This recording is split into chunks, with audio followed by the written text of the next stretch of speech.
നമസ്കാരം, ഏവർക്കും ശമ്പനീർ പൂവിൻ്റെ ഇന്നത്തെ എപ്പിസോഡിലേക്ക് സ്വാഗതം. മഹിമേനെയും വർഷേനെയും കാണിച്ചുകൊണ്ടാണ് എപ്പിസോഡ് ആരംഭിക്കുന്നത്. മഹിമ ഒരു പുതിയ സ്വർണ്ണമാല കൊണ്ടുവന്ന് വർഷയ്ക്ക് കൊടുത്തിട്ട് മോൾ ഇതൊക്കെ ഇട്ട് എത്രയും പെട്ടെന്ന് അണിഞ്ഞൊരുങ്ങി വരണം എന്ന് പറയുന്നുണ്ട്. അപ്പോൾ വർഷ പറയുന്നുണ്ട്, ഓക്കെ അമ്മ, ഞാൻ എത്രയും പെട്ടെന്ന് തന്നെ വരാം. എന്നിട്ട് വർഷയുടെ അമ്മ പറയുന്നുണ്ട്, ശ്രുതിയുടെ ചടങ്ങാണ് ആദ്യം നടക്കുന്നത്, അപ്പോൾ അതിലും നീ പങ്കെടുക്കണം, എത്രയും പെട്ടെന്ന് ഒരുങ്ങി വരാനായിട്ട് പറയുന്നുണ്ട്. അപ്പോൾ വർഷ അത് സമ്മതിക്കുന്നുണ്ട്. അങ്ങനെ വർഷയുടെ അമ്മ അവിടെ നിന്ന് പോവുകയാണ്. പിന്നീട് കാണിക്കുന്നത് ശ്രുതിയേനെയാണ്. അപ്പോൾ ശ്രുതി അവിടെ സാരിയൊക്കെ കൊടുത്ത് നല്ല സുന്ദരിയായിട്ട് നിൽക്കുകയാണ്. അപ്പോൾ ശ്രുതിയുടെ ഫ്രണ്ട് വരുന്നുണ്ട്. ഫ്രണ്ട് വന്നിട്ട് പറയുന്നുണ്ട്, നിന്നെ കാണാൻ നല്ല ഭംഗിയുണ്ട്, നിൻ്റെ സാരി നല്ല രസമുണ്ട്, ശരിക്കും ഒരു കല്യാണ പെണ്ണിനെ പോലെ തന്നെ ഉണ്ട് എന്നൊക്കെ പറയുമ്പോൾ ശ്രുതി പറയുന്നുണ്ട്, നീ എന്നെ സൂചിപ്പിക്കുകയൊന്നും വേണ്ട എന്നിങ്ങനെ പറയുന്നുണ്ട്. നടന്ന കല്യാണം തന്നെ ഒഴിവായി പോകുമെന്നാണ് ഇപ്പോൾ എൻ്റെ ടെൻഷൻ എന്നൊക്കെ പറഞ്ഞിട്ട് ഇങ്ങനെ ശ്രുതി നിൽക്കുന്നുണ്ട്. അപ്പോൾ ശ്രുതിയുടെ ഫ്രണ്ട് പറയുന്നുണ്ട്, നമ്മൾ പ്ലാൻ ചെയ്തതുപോലെ എല്ലാ കാര്യങ്ങളും നടന്നു കഴിഞ്ഞാൽ നിനക്ക് ഒരു പ്രശ്നവും വരത്തില്ല എന്നിങ്ങനെ പറഞ്ഞിട്ട് നിൽക്കുകയാണ്. അപ്പോൾ ശ്രുതിയുടെ ഫ്രണ്ട് ഇങ്ങനെ പറയുക, വർഷേനെ ഞാൻ കണ്ടു, വർഷ നല്ല സുന്ദരിയായിട്ട് ഒരുങ്ങിയിട്ടുണ്ട്, ട്രഡീഷണൽ ലുക്കിൽ കാണാൻ അവളെ നല്ല ഭംഗിയുണ്ട്, കയ്യും കഴുത്തും കാണാത്ത രീതിയിൽ സ്വർണ്ണമൊക്കെ ഇട്ട് മൂടിയിട്ടാണ് അവൾ നിൽക്കുന്നതെന്ന് പറയുന്നുണ്ട്. അപ്പം ശ്രുതി ഇങ്ങനെ പറയുന്നുണ്ട്, എൻ്റെ കയ്യിൽ അത്രയും സ്വർണവും ഒന്നുമില്ല എന്നിങ്ങനെ പറയുന്നുണ്ട്. അപ്പോൾ ശ്രുതിയുടെ ഫ്രണ്ട് ആ ഒരു സമയത്ത് പറയുകയാണ്, നിൻ്റെ അച്ഛൻ മലേഷ്യയിൽ നിന്ന് വരുന്ന സമയത്ത് നിറയെ സ്വർണവും പണമൊക്കെ ആയിട്ടായിരിക്കും വരുന്നതെന്നാണ് നിൻ്റെ അമ്മായിമ്മ വിചാരിച്ചിരിക്കുന്നത്, അതൊന്നും ഇല്ല എന്നുണ്ടെങ്കിൽ നിൻ്റെ അമ്മായിമ്മയ്ക്ക് വട്ടളവി നിൻ്റെ കഴുത്തിന് തന്നെ പിടിക്കുമെന്ന് പറയുന്നുണ്ട്. ആ സമയം ശ്രുതി ഇങ്ങനെ പറയുക, അതെനിക്കറിയാം, അത് തന്നെയാണ് എൻ്റെ ഏറ്റവും വലിയ പേടിയെന്ന് പറയുന്നുണ്ട്. എന്നിട്ട് ശ്രുതി ചോദിക്കുന്നുണ്ട്, നമ്മൾ പ്ലാൻ ചെയ്തതുപോലെ തന്നെ എല്ലാം നടക്കുമല്ലോ എന്ന് പറയുമ്പോൾ ശ്രുതിയുടെ ഫ്രണ്ട് പറയുന്നുണ്ട്, ദാമുവിനെ എല്ലാം ഏർപ്പാടാക്കിയിട്ടുണ്ട്, അയാൾ എന്തായാലും അത് കുളവാക്കിയിരിക്കും, ചടങ്ങ് കുളവാക്കിയിരിക്കും എന്ന് പറയുന്നുണ്ട്.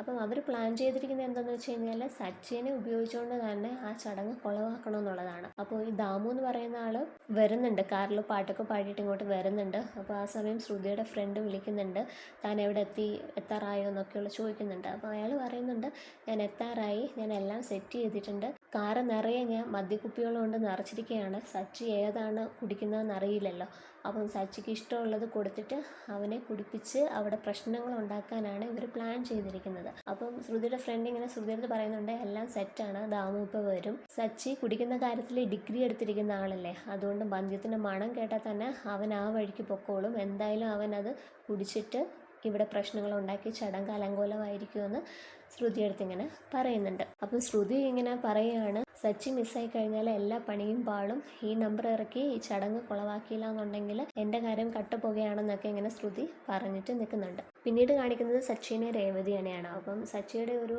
ഫ്രണ്ട് വന്നിട്ട് സച്ചിയോട് സംസാരിക്കുന്നുണ്ട്. അപ്പോൾ സച്ചി തിരിച്ചൊന്നും സംസാരിക്കുന്നില്ല, കാരണം ഒന്നും മിണ്ടരുത് എന്നാണല്ലോ പറഞ്ഞിരിക്കുന്നത്.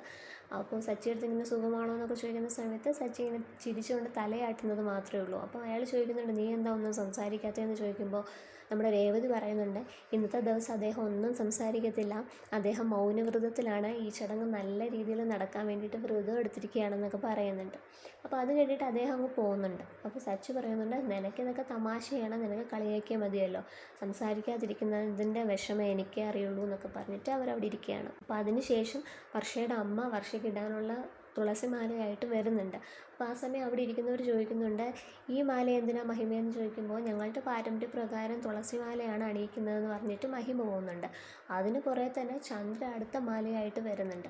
അപ്പോൾ ചന്ദ്രയുടെ കൂട്ടുകാർ ചോദിക്കുന്നുണ്ട്, അവളുടെ അമ്മ മാല റെഡിയാക്കിയിട്ടുണ്ടല്ലോ, പിന്നെ നീ എന്തിനാണ് ഈ പൂമാലയായിട്ട് പോകുന്നതെന്ന് ചോദിക്കുമ്പോൾ ചന്ദ്ര പറയുന്നുണ്ട്, നമ്മളുടെ കുടുംബത്തിൻ്റെ ആചാരപ്രകാരം പൂമാലയാണ് വർഷനെ അണിയിക്കേണ്ടതെന്ന് പറഞ്ഞിട്ട് ഇവർ രണ്ടുപേരും കൂടെ വർഷയുടെ റൂമിലേക്ക് പോവുകയാണ്. അപ്പോൾ ആ സമയം സച്ചി അവിടെ രേവതിയെടുത്ത് പറയുന്നുണ്ട്, ഇന്നിവിടെ എന്തായാലും ഒരു വഴക്ക് നടക്കും, കാരണം രണ്ടുപേരും മാലയും കൊണ്ട് പോയിട്ടുണ്ട്, അപ്പോൾ 6 മാലയാണ് വർഷ ഇടുന്നതെന്നുള്ള കാര്യത്തിൽ ഇന്നൊരു തീരുമാനമാവും, അപ്പോൾ എന്തായാലും അവിടെ ഒരു വഴക്ക് നടക്കുമെന്ന് ഇങ്ങനെ പറയുന്നുണ്ട്. അപ്പോൾ രേവതി പറയുന്നുണ്ട്, അവളെന്തായാലും അവളുടെ അമ്മ കൊണ്ടു കൊടുത്ത മാലയായിരിക്കും ഇടുക എന്ന് പറയുമ്പോൾ സച്ചി പറയുന്നുണ്ട്, എന്നാൽ ഇവിടെ ഒരു ഭൂകമ്പം തന്നെ നടക്കും, നിനക്ക് എൻ്റെ അമ്മയുടെ സ്വഭാവം അറിയത്തില്ല, അവർ വിചാരിച്ച് കാര്യം നടക്കാൻ വേണ്ടിയിട്ട് അവരെന്തും ചെയ്യും എന്നൊക്കെ പറഞ്ഞിട്ട് സച്ചി അവിടെ ഇരിക്കുന്നുണ്ട്. അപ്പോൾ സച്ചി പറഞ്ഞതുപോലെ തന്നെ റൂമിൽ അവിടെ ഒരു വാക്കുതർക്കം തന്നെ നടക്കുകയാണ് മഹിമയും ചന്ദ്രയുമായിട്ട്, ആരുടെ മാല വർഷ ഇടണം എന്നുള്ളതിനെ പറ്റിയിട്ട്.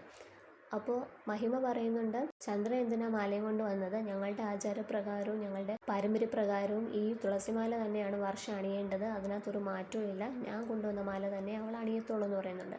ചന്ദ്ര അതിനെ എതിർക്കുന്നുണ്ട്, ഞങ്ങളുടെ പാരമ്പര്യപ്രകാരം ഈ മാലയാണ് വർഷയെന്ന് അണിയേണ്ടത്, ഞങ്ങളുടെ മരുമകളാണ്, ഞങ്ങളുടെ വീട്ടിലാണ് അവൾ നിൽക്കുന്നത്, അപ്പോൾ ഏത് മാല അണിയണമെന്നുള്ളത് ഞങ്ങളാണ് തീരുമാനിക്കുന്നതെന്നൊക്കെ പറഞ്ഞിട്ട് ചന്ദ്ര അവിടെ പ്രശ്നം ഉണ്ടാക്കുന്നുണ്ട്. മഹിമ അതുപോലെ തന്നെ തിരിച്ചും പറയുന്നുണ്ട്, ഞങ്ങളുടെ മകളാണ്, ഞങ്ങളാണ് ഈ ചടങ്ങ് നടത്തുന്നത്, അതുകൊണ്ട് ഈ മാല തന്നെ അവൾ അണിയൂ എന്ന് പറഞ്ഞിട്ട്. അപ്പോൾ വർഷ ഇതൊക്കെ കേട്ടിട്ട് ഇനി എന്ത് ചെയ്യുമെന്ന് അറിയാതെ ഇങ്ങനെ നിൽക്കുകയാണ്. അവസാനം വർഷയ്ക്ക് ദേഷ്യം വന്നിട്ട് വർഷ പറയുന്നുണ്ട്, നിങ്ങൾ രണ്ടുപേരും ഒന്ന് നിർത്തിക്കോ, ഞാൻ നിങ്ങളുടെ രണ്ടുപേരുടെ കയ്യിലെ കളിപ്പാവയൊന്നുമല്ല, ഇനി ഞാൻ പറയുന്നത് നിങ്ങൾ കേട്ടാൽ മതി എന്ന് പറയുന്നുണ്ട്. എന്നിട്ട് വർഷ ആദ്യം മഹിമയുടെ കയ്യിലിരിക്കുന്ന മാല വാങ്ങി കഴുത്തിലിടുന്നുണ്ട്. ആ സമയത്ത് ചന്ദ്രയ്ക്ക് ഭയങ്കര ദേഷ്യവും അതുപോലെ തന്നെ മഹിമയുടെ മുമ്പിൽ ചമ്മിപ്പോയതിൻ്റെ ഒരു സങ്കടമൊക്കെ. ആ സമയത്താണ് വർഷ വന്നിട്ട് ചന്ദ്രയുടെ കയ്യിലിരിക്കുന്ന മാലയും കൂടെ മേടിച്ചിട്ട് കഴുത്തിലിടുന്നത്. അപ്പോൾ രണ്ടുപേർക്കും സങ്കടമാവാത്ത രീതിയിൽ വർഷ ആ കാര്യം കൈകാര്യം ചെയ്തു. രണ്ടുപേരുടെ മാലയും കഴുത്തിലിട്ടു. എന്നിട്ട് വർഷ പറയുന്നുണ്ട്, ഇനി പാരമ്പര്യവും കുടുംബ മഹിമയും പറഞ്ഞിട്ട് വേറൊന്നും കൊണ്ടുവന്ന് എൻ്റെ തലയിലേക്ക് ഇടാതിരുന്നാൽ മതി എന്ന് പറഞ്ഞിട്ട് സന്തോഷത്തോടെ തന്നെ അവരിങ്ങനെ തമാശയൊക്കെ പറഞ്ഞിട്ട് അവിടെ നിന്ന് പോകുന്നുണ്ട്. അപ്പോൾ ആ സമയത്ത് ഇങ്ങനെ സച്ചി അവിടെ സന്തോഷിച്ചിരിക്കുകയാണ്. അകത്ത് ഭയങ്കര വഴക്ക് നടക്കും. എന്തായാലും പുറത്തിറങ്ങി വരുമ്പോഴും ആ വഴക്കിൻ്റെ ബാക്കി ഉണ്ടാവും. ഞാൻ വഴക്കുണ്ടാക്കിയില്ലെങ്കിലും ഇവിടെ അവർ തങ്ങളിൽ ഭയങ്കര വഴക്കുണ്ടാവും. ആ വഴക്ക് കണ്ടിട്ട് ഞാനിവിടെ ഒരു ഓഡിയൻസിനെ പോലെ ഇവിടെ ഇരിക്കും എന്നൊക്കെ പറഞ്ഞിട്ട് സച്ചി അവിടെ ഇങ്ങനെ ഭയങ്കര സന്തോഷത്തിലിരിക്കുകയാണ്.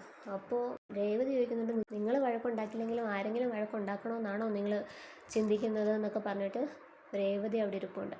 അപ്പോൾ ആ സമയത്ത് സച്ചി ഇങ്ങനെ ഇടയ്ക്കിടയ്ക്ക് പുറകോട്ട് നോക്കുന്നുണ്ട്, വർഷ വരുന്നുണ്ടോ, വഴക്കാകുന്നുണ്ടോ എന്നൊക്കെ. എന്നിട്ട് രേവതി അടുത്ത് പറയുന്നുണ്ട്, നീ പോയി റൂമിൽ പോയി നോക്കുക, അവിടെ എന്താ സംഭവിക്കുന്നതെന്നൊക്കെ അറിയാൻ വേണ്ടിയിട്ട്.